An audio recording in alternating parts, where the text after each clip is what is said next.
What's going on, everybody? How are you doing? My name is Professor Bobby Borg, also known as Coach. Welcome. We're just going to hang out today and talk a little bit about music publishing in class today. And we're going to start off defining what music publishing is. So music publishing is the business of songs. It means to make music available for commercial sale to the public. Doing that has everything to do with pitching your music, with negotiating for the rights and for the prices and that type of thing for the licenses. It has to do with collecting the money from those generated licenses.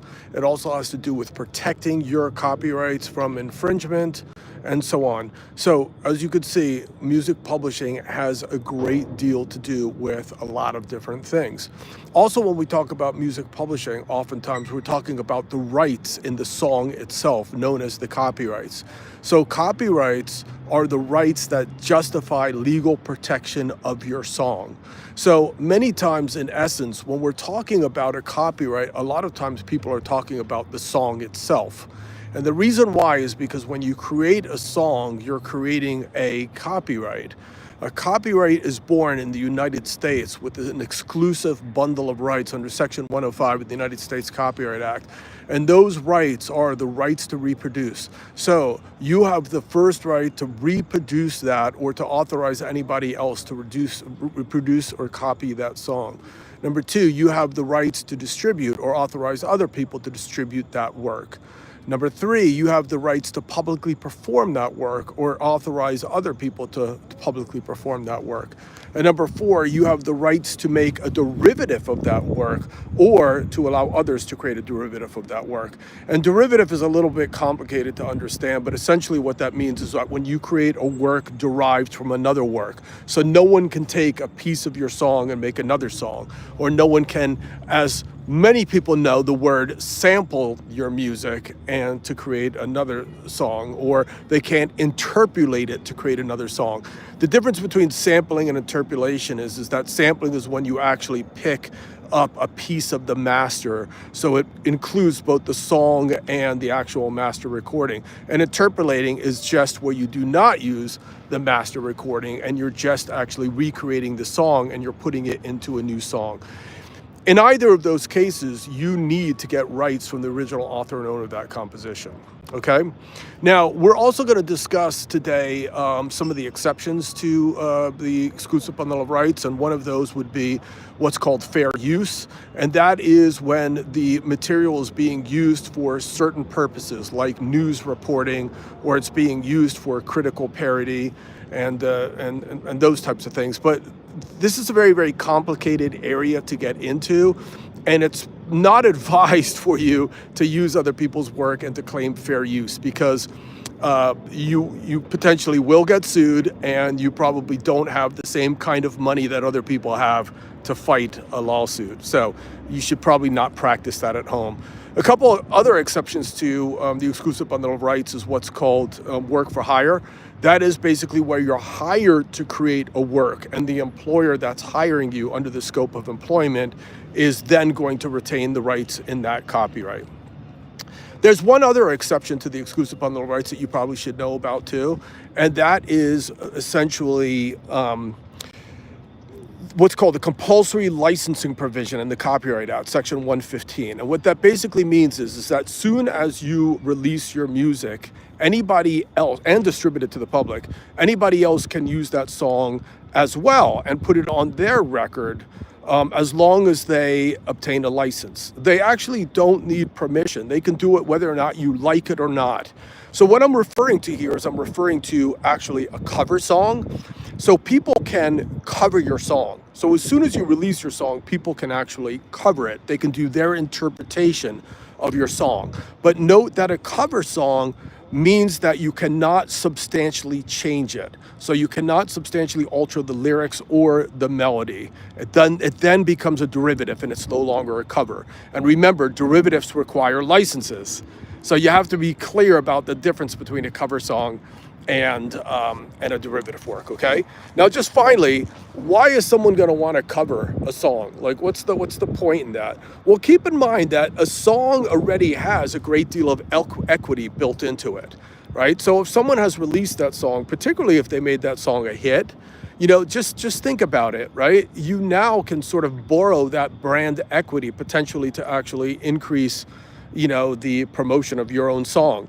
So let's just say somebody is looking for a particular song, and they fit my audience. So it's the type of fan that I would want. I could cover a song, do a really great rendition, and then people might discover my song sort of accidentally, perhaps, or they're searching for it and they see my version.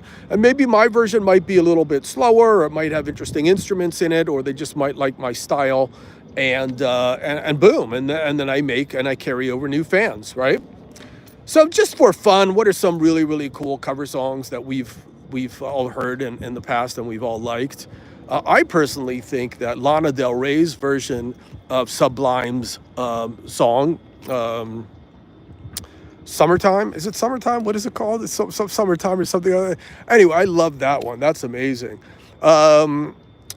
Let's see.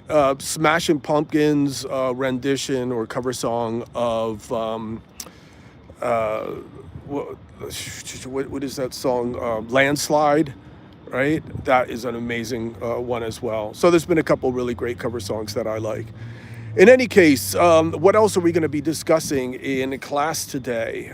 We are probably going to get into a little bit more about joint works, and when two or more people write a composition, or when they share in the copyright of a song.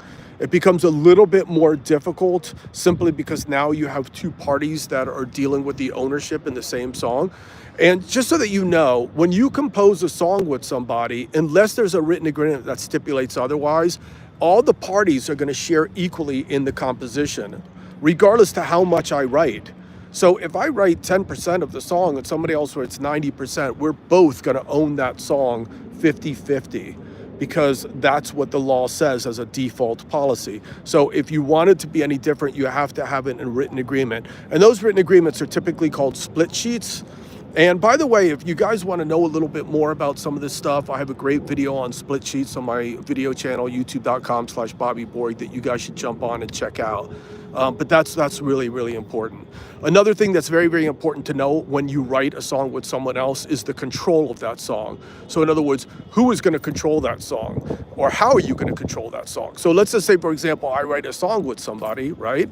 And, and that person wants to put it in a porn, or that person wants to put it in some goofy commercial, or put it in some stupid cartoon or something, or whatever the case is that I might not agree with, or put it in a political campaign with a certain party that I might not favor to, all right?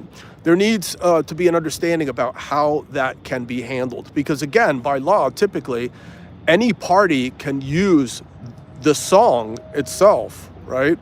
For any non-exclusive license, as long as they ultimately say that you exist and then pay you whatever share you're entitled to, right? But you might not want that to happen. So you need, again, to talk about that in your split sheet. That's always the best way to go about doing it. Let's see. So I don't want to go too far into this. Hopefully some of you guys that are watching are kind of digging these little short summations. I'm going to be doing this pretty much every day. So if you guys want to look out for these, you should definitely do it. So every time I come on campus and I'm getting ready to teach a class, I'm just going to give a little summary. This could serve very well to some of my students that can't make class. And of course, for those of you guys that can't be in the class, you can benefit from some of these little reviews. You should also go over to my channel, youtube.com/Bobby Borg, because I always have tons of stuff on that as well. Okay, you guys, so head on over there, subscribe. Peace, love. Get ready for these little summaries. Pretty much, I think, every kind of afternoon, pretty much. All right, you guys, so let's see. Nice shades. Let's see, what else we got? We got a couple of comments on here. Anyway, you guys, peace. Take care, man. Bye-bye.